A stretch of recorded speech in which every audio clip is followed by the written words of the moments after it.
இந்த வாரத்துக்குண்டான love reading என்னன்னு பார்ப்போம். உங்களோட பார்ட்னரை மைண்டில் நினச்சிக்கோங்க. கமெண்ட் செக்ஷனில் கலர்ஃபுல்லான ஹார்ட்டின் டைப் பண்ணுங்க. நம்பர் 1 இல்லாட்டி நம்பர் 2 இந்த 2 நம்பரில் ஒரு நம்பரை நினச்சிக்கோங்க. அந்த நம்பருக்கு வரக்கூடிய மெசேஜ் தான் உங்களுக்கு இந்த வாரத்துக்கு உண்டான லவ் ரீடிங் மெசேஜாக இருக்கும். இப்போ நம்பர் 1 நினச்சவங்களுக்கு என்ன மெசேஜ்னு பார்ப்போம். லவ்ன்றது நம்ம எப்போ பார்த்தாலும் கேட்டு கெஞ்சி அடம் பண்ணி வாங்கக்கூடியது இல்லவே இல்லை.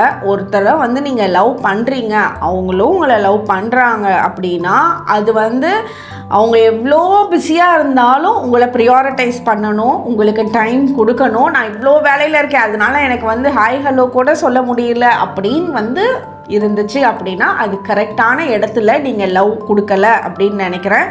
நீங்கள் கரெக்டான இடத்துல இருந்து லவ் உங்களுக்கு கிடைக்க பெறாமல் இருக்குது. அதனால இப்போ இருக்கக்கூடிய சுச்சுவேஷனை நீங்கள் ரொம்ப அனலைஸ் பண்ணுங்கள். நிஜத்திலேயே அவங்க அவ்வளோ பிஸியாக அப்படின்னு பார்த்துக்கோங்க. இல்லை எப்போவுமே நீங்கள் கெஞ்சி கேட்டு இந்த லவ்வை வாங்கிறது கரெக்டாக இல்லை, நீங்கள் அலர்ட் ஆகிக்கோங்க. இதுதான் நம்பர் 1 நினச்சவங்களுக்கு உண்டான மெசேஜ். நம்பர் 2 நினச்சவங்களுக்கு என்ன மெசேஜ்னு பார்ப்போம். நம்பர் 2 நினச்சவங்களோட பார்ட்னர் நீங்கள் தான் அவங்களோட வாழ்க்கையிலே ஒரு பெரிய ஃபேவரட் பர்சனாக இருக்கீங்க.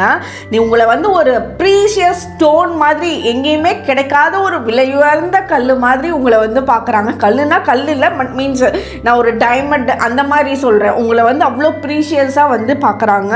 நீங்கள் அவங்களோட வாழ்க்கையில் கிடைச்சதுக்கு ரொம்ப பிளஸ்டாக ஃபீல் பண்ணுறாங்க.